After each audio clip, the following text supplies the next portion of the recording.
Niteka n'umunezero ntangere vyo gusubira kubana namwe banywanyi bacu mubana natwe mu makuru n'ibiganiro vya misi yose dushikiriza ni kuri no mbonesha kuri yacu kandi yanyu Umuhuza TV. Numwe tugiye kubageza ko amakuru ibiriko biravugwa bigezwe ko muri kano kanya ngaha mu gihugu c'u Burundi, akaba ari amakuru tuza kugaruka cyane ku biriko biravugwa mu gisata ca politike, ku banyepolitike batandukanye be n'ibindi byinshi biriko biravugwa ijya nino ngaha mu gihugu c'u Burundi. Turaza kugaruka ku biriko birakogwa na Geras Daniel Ndabiraba arongoye inama nshinga amateka, aho benshi bariko baravyita gahombera munwa, abandi bakavuga ko hari ico yoba ariko arubaka cinyegeje umugambi wiwe ngo ntiwari wakaja ahabona. Turaza kubigaruka ko nimwe kandi tuza kubabwira yuko hari amagorwa y'abapolisi b'igihugu, bamwe bati bahawe imitasi ariko babiba imodoka zibunguruza. Aba bapolisi bariko baziriki hoba habaye ubukene bw'imodoka zo kubunguruza canke ni ingorane y'ibitoro, navyo turaza kubigaruka ko. Ni musangwe kaze rero muri ano makuru bivanye naho mudukurikirana muherereye mwe muri ngaha mu gihugu c'u Burundi, mu ntara zo mu bumanuko, mu buraruko, mu burengero ndetse no mu buseruko, abadukurikirana bari mu bihugu bigize akarere ka Afrika y'ubuseruko, abari ku mugabane wa Afrika ndetse n'abari mu makungu ya kure mwese. Ni kubera iki umukuru w'inama nshinga amateka aguma ashaka kugira urwo rwego nk'umurima w'umuryango, ashaka gushika kuki, bigenda gute ngo abafise amabanga bose bagigwe abo mu ntara imwe? Amakuru dufise nuko mu minsi iheze igihe hariko higwa ikibazo co gucura abasuda bari mu gihugu ca Republika Iharanira Rusange ya Kongo bagatahanwa canke se kubagumizayo, coba carateye impari mu bihangange. Iyo ngingo yararenzwe ko maze umukuru w'inama nshinga amateka bamuha gasopo ko atagomba gutoba inama nshinga amateka nkuko avyishakiye. Kuri ubu rero benshi baravuga ko ari agahombera munwa kubona abantu bose bagize biro nkuru y'inama nshinga amateka bava mu ntara ya Butanyerera, intara ivamwo Geras Daniel Ndabirabe. Bamwe bati ese yo bashaka gushika kuki, kuko murabizi ko abashinga amateka aribo biga ingene amategeko mu nyuma abakenguza amateka bo bakaza bavyemeza umukuru w'igihugu agasinya nyuma. Hari inkuru twe twabagajije ko zishira habona amanyanga abera mu nama nshinga amateka, aho Daniel Geras Ndabiraba asa n'uwamaze kwifatira urwo rwego, hamwe kagaragara ashaka kugira umurima w'umuryango harimo n'ubunyongezi. Ubushize twarerekanye ukuntu yafashe umwana we w'umunyeshuri amugira umutegetsi udasanzwe mu kumuha amabanga yo kuba ujejwe intendance yiwe. Ni nako kandi hari inkuru twabagajije ko zerekana ukuntu uyu mutegetsi ari we Geras Daniel Ndabirabe yazanye umukenyezi bavyaranye bwa mbere kugira amuha amabanga mu rwego rw'inama nshinga amateka, ariko abatari bake baramuhanura abona kumwigiza inyuma. Ivyo rero vyose nkuko twabishikirije, intumbero ya Ndabirabe nuko urwego rw'inama nshinga amateka rugirwa n'abantu biwe gusa, abo yitabizigirwa bashobora kumworohereza canke kumugamburukira mu vyo ashaka vyose. Ibi navyo rero bica bitera imyidogo idasanzwe mu bagize inama nshinga amateka, naho batagira aho bari buvugire. Naho rero hari iyo myidogo, Ndabirabe wewe ntaco bimubwiye, yirabira hirya nka kumwe ataco bivuze, akabandanya intumbero yiwe kandi asa n'uwamaze kuyishikako. Muti none izi nguvu Ndabirabe azikurahe, kubera iyo bayitwaza ko ari mu rwego rukuru rw'umugambwe uri ku butegetsi. Uno munsi igenekerezo ya 14 Myandagari y'umwaka wa 2026 tugiye kubagezaho ukuntu Ndabirabe yapanze urwego rw'inama nshinga amateka rugira urw'intara imwe gusa. Biragoye gutahura ukuntu abahawe amabanga bose bava mu ntara imwe rudende, ari nayo isanzwe kandi ivukamo uyu mukuru w'inama nshinga amateka. Uno munsi utava mu ntara ya Butanyerera nta mabanga uhabwa mu nama nshinga amateka, ahubwo n'abari bafise amabanga bava mu ntara zindi barayatswe, ahabwa abo muri Butanyerera. Muti none twite inama nshinga amateka ya Butanyerera y'igihugu canke ya Ndabirabe? Reka turabire hamwe abafise amabanga hambaye uno munsi bose bava mu ntara ya Butanyerera. Habanza Niyindorera Fidelité, uyu ni secrétaire général. Hakaza Bizumuremyi Fabien, akaba ari secrétaire général adjoint. Sabushimike Gorgon, chef du protocole. Kwizera Charité ni DAF, uyu ariko uyu aheruka guhindurwa ku ndwi iheze. Ivyatumye ahindurwa navyo tuzobigarukako. Hakaza Yamezagiye Sohange, ni conseiller principal social, wasanzwe ari umukenyezi wa buramatari wa Butanyerera Victory Segasago. hakaza Macumi Lieve akaba ari conseiller principal juridique, Muco Guillaume conseiller principal politique et diplomatique, Harerimana Jeanne Chantale conseiller principal commission, Ndikumana Pauline akaba ari conseiller principal questure, hakaza Niyonzima Nicolas conseiller principal sécurité, uyu kandi akaba asanzwe ari umukoloneli yakukurutse, hakaza Ninahazwe Alfred directeur législatif, Manirambona Joseline chef de service logistique, Mwizigirwa Aimable secrétaire, Anike akaba ari secrétaire particulier adjoint, Ayinka Yves chef ressources humaines, hakaza Nzeyimana David chef informatique ndetse na Havyarimana Libere chef charua. Aba bose uko tubagarutse ko ni 17. Aba akaba ari bafise amabanga hambaye mu biro canke se mu nama nkuru y'inama nshingamateka. Ibi biriko bibera muri runo rwego nta kamaramaza, benshi bakavuga ko binyuranye n'amategeko y'ibwirizwa shingiro ndetse n'ay'inama nshingamateka. Bigenda gute ngo rero Daniel Gerard Ndabirabe yubahuke guha amabanga abantu bava mu ntara imwe? Izindi ntara yazikumiye kubera iki? Uko biri kose hari ibintu byinshi bikwiye gukosorwa mu nama nshingamateka. Ni mu gihe menshi mu mashirahamwe atakiranira ivyicaro vya politike ariko ariyamiriza ibi bintu kuko binyuranye n'intwari ibereye kuko ataho bitandukanye no gukumira bamwe mu mabanga y'igihugu, ibi navyo bikama bifise ingaruka mbi ku buzima bw'igihugu. Ariyo mpamvu bo basaba ko bikosorwa kuko inama nshingamateka ari urwego ruba rudasanzwe rw'igihugu. Rero abarutwara bakaba bagomba kuba bava mu migwi itandukanye kugira ngo nibaterera ivyumviro basangire ivyumviro bishikane igihugu kwiterambere. Nkuko twabigarutse ko kandi Gerard Daniel Ndabirabe ni byinshi yakoze ndetse aranakengerwa cyane n'abari mu nama nkuru y'inaribonye y'umugambwe CNDD-FDD, ariko we ngo ntariko ashirayo. Tukaba twabwiye ko yaherutse guteshwa umugambi wo gushira umukenyezi we wa mbere mu rwego ruhambaye rw'inama nshingamateka.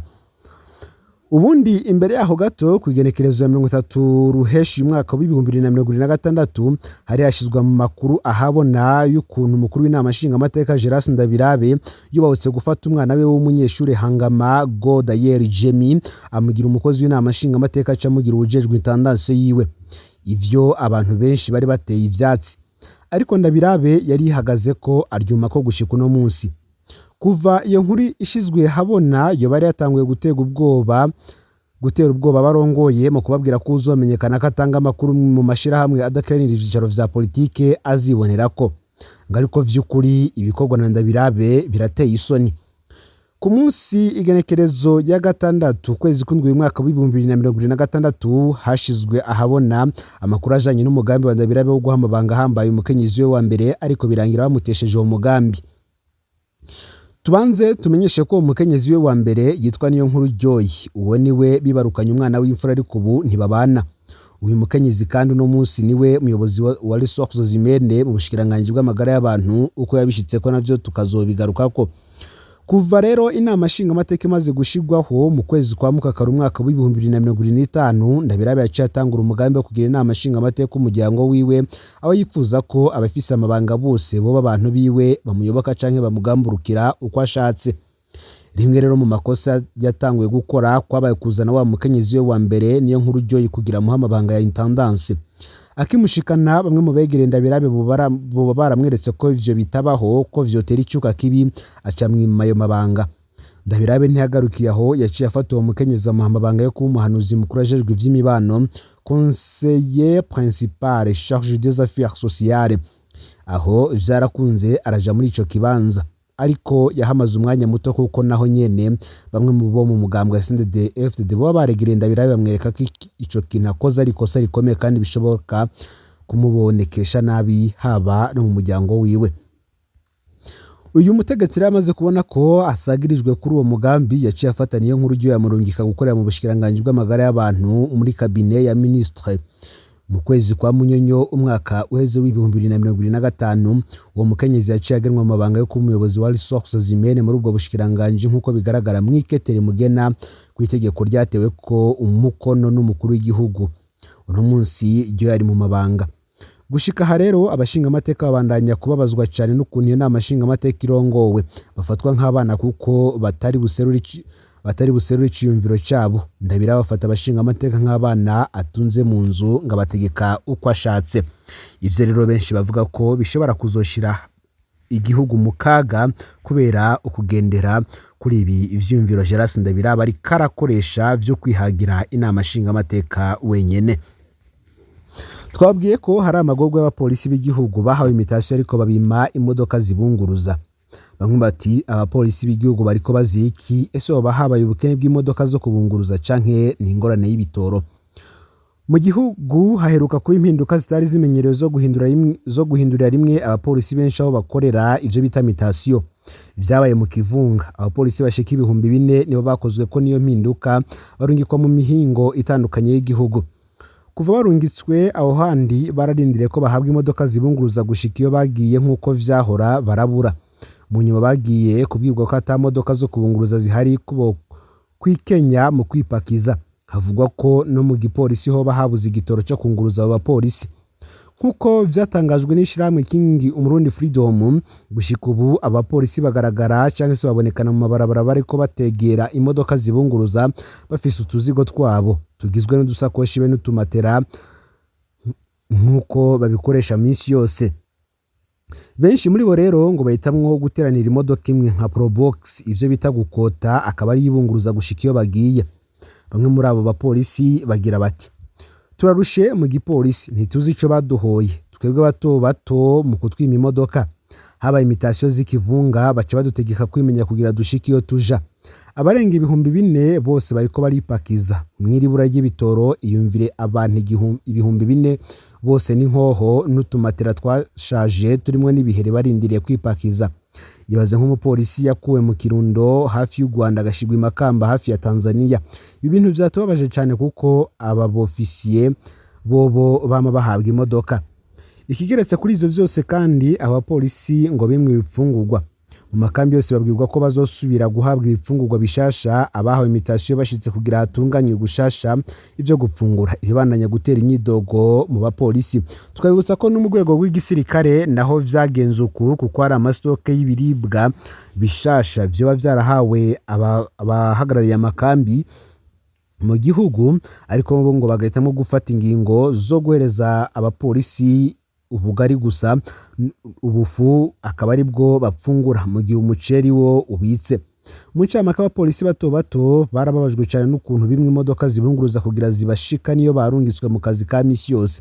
Bakibaza nimba umugenduzi mukuru w'igipolisi General de Brigade de Police Joseph Niteretse, umushikiranganje w'intwaro hagati mu gihugu Leonidas Ndaruzaniye bo babaza ico kibazo bikabayobera. Ibi bintu ngo bigoye gutahura mu kwibaza agaciro leta yoba iha abapolisi uno munsi. Amakuru ajanye ni dossier nayo turacayatohoza, ico tuza kumenya turaza kukibagezako. Mu yandi makuru ariko aravugwa, uburyo buke n'ikena ry'abakozi birahanze sentare ijejwe gucungera amatungo ya leta. Nkuko amakuru adushikira, Kabura Leopold, umukuru wa sentare ijejwe gucungira amatungo ya leta, amenyesha ko urwego arongoye ruhanzwe n'ikena ry'abakozi bikaba intambamyi ku bikorwa vyose ntare. Kabura akavuga ko mu bacamanza 33 bari bakeneye kugira iyo sentare ikore uko bibereye, 28 gusa nibo bari ku kivi. Ibitorohereza igikorwa cyo kugenzura ingene uburyo bwa leta bukoreshwa. Uyu mukuru wa leta wa sentare ijejwe gucungira amatungo ya leta akamenyesha ko iyo sentare igishigwaho yari ifise abacamanza 33, ariko abagiye batarashobora gusubirizwa gushika ubu. Ivyo rero ngo ni intambamyi idasanzwe kuko abacamanza basanga bafise akazi kenshi nayo mwimbu w'ibikorwa vyabo ukagabanuka. Hambavu rero y'ikena ry'abakozi ngo iyo sentare irahanzwe n'ikibazo cy'uburyo. Mu kiganiro yahaye abamenyesha makuru kuri uyu munsi gerekezo 14 Myandagaro y'umwaka wa 2026, nyuma yo gutangaza incamake y'icegeranyo c'ingene ibikorwa n'uburyo byakoreshejwe mu nzego n'ibisata vyegukira leta mu mwaka wa 2025 umwaka wa 2026, Kabura Leopold asigura ko kumvo z'uburyo buke sentare arongo yihabwa na leta hari ibikorwa bijanye n'isuzuma ry'ingene uburyo bwa leta bwakoreshejwe audit bitakozwe. Avuga ko muri ivyo bikorwa 12 bigera kuri 12, ni ukuvuga audite 12, ibigera kuri 4 bitigeze bikorwa ku mvo z'uburyo buke.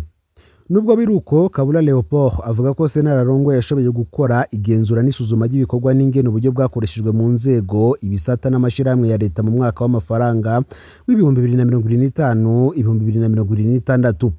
Ariko nk'amashirahamwe menshi yegukira leta ntiyitavye ico gikorwa. Ikibonekeje muri iryo suzuma nuko hari intunganyo zitubahirizwa uko bikwiye, na cane cane ibijanye n'uburusho, itangwa ry'amasoko ya leta, umwimbo muke mu bijanye no kwishyuza abahawe amadeni ndetse n'ibindi byinshi bigiye bitandukanye nk'uko abishikiriza. Tukiri kandi mu gisata c'amategeko, iyo umuntu afunzwe ivy'agateganyo yagizwe icaha agashaka kunguruza urubanza, urwandiko rw'ukunguruza arushikiriza nde? Ese mu kiringo kingana gute? Ingingo 171 y'ibwirizwa inomero 1 ubusi icena ryo kwigenekerezo ya 11 Rusama umwaka w'ibihumbi 2018 rihindura igitabo c'amategeko yerekeye ingene imanza z'ivyaha zitohozwa, ziburanisha n'ingene zicibwa mu Burundi, Code de procédure pénale mu rurimi rw'igifaransa, ibitomora iti: urwandiko rw'ukunguruza rushikirizwa umwanditsi w'imanza wa sentare yashinze ingingo yerekeye gupfunga ivy'agateganyo canke umwanditsi w'imanza kukira sentare y'iyungururizo. Urwandiko rurashobora kandi gushikirizwa mu biro vy'abanyamabanga vy'ibohero, mw'iyandikiro ry'imanza rya sentare yafashe iyo ngingo canke irya sentare y'iyungururizo. Iyo umwanditsi w'imanza atari hari, uwagirizwa icaha ashikiriza urwandiko rw'ukunguruza umushikiriza amanza, canke mu gihe uwo nawe atari hari akarushikiriza umucamanza nawe agaca yandika ko ari we yavyakiriye. Umushikiriza amanza canke umwanditsi w'imanza yakiriye urwandiko rw'ukunguruza arandika kandi ivyo uwagirizwa icaha canke imburano ashobora gushikiriza vyunganira urwandiko rwiwe rw'ukunguruza, agashira hamwe n'urwo rwandiko izindi nzandiko zose z'imburano yo mushikiriza kugira sentare y'iyungururizo izovyihweze. Urwandiko rwo kunguruza n'izindi nzandiko zose zirerekeje zishikirizwa n'uwunguruje mu masaha 48 umwanditsi w'imanza ya sentare y'iyungururizo. Mu gusozera uwo muce, ingingo y'172 kagira iti: ikopi zibiri zica zirungikwa, ikopi imwe muri parake ikukira sentare yafashe ingingo yo gutezurira ubupfunzwe ivy'agateganyo canke yo kumupfunga ivy'agateganyo, iyindi kopi ikarungikwa muri parike ikukira sentare y'iyungururizo. Mwomenya ko ibwirizwa ryemejwe n'inama nshingamateka kwigenekerezo ya 18 Ndamukiza umwaka w'ibihumbi 2018, ririgwa n'inama nkenguzamateka rishirwa ku mukono n'umukuru w'igihugu kwigenekerezo ya 11 Rusama umwaka w'ibihumbi 2018, kandi ryasohowe muri Bulletin officiel du Burundi. Gaho rero amakuru yaragezwe ko nga mu gihugu cy'u Burundi, aho tugarutse kuri vyinshi bitandukanye cyane cyane biriko biravugwa ijya nino. Gusa nanone ntitwosoza tutabwiye ko urongoye ikigo Obuha agiye kwitwa umuyobozi mukuru, abakomiseri bajejwe ibisata nabo bagiye kuvaho. Izo kabiri mu nteguro y'itegeko risubiramwe itegeko nimero 100 ryo kugenekerezo ya 24 Rusama umwaka w'ibihumbi 2019 rishinga rikongera rigatunganya ikigo Obuha, ryizwe ryongera riremezwa n'inama nshikiranganje kwigenekerezo ya 12 Myandagaro uyu mwaka. Nkuko bishikirizwa n'umunyamabanga mukuru akaba n'umuvugizi wa leta y'u Burundi Jerome Niyonzima, urongoye ikigo bagiye kwitwa umuyobozi mukuru afashijwe n'abayobozi bajejwe ubuhinga aho kwitwa komiseri mukuru. Abakomiseri bajejwe ibisata nabo bazovaho gutyo ingingo zinyarukiye gufatwa. Nayo mu ntumbero yo gukoresha neza amafaranga y'igihugu, amafaranga yose ico kigo cinjije azotumbera mu kigega ca leta.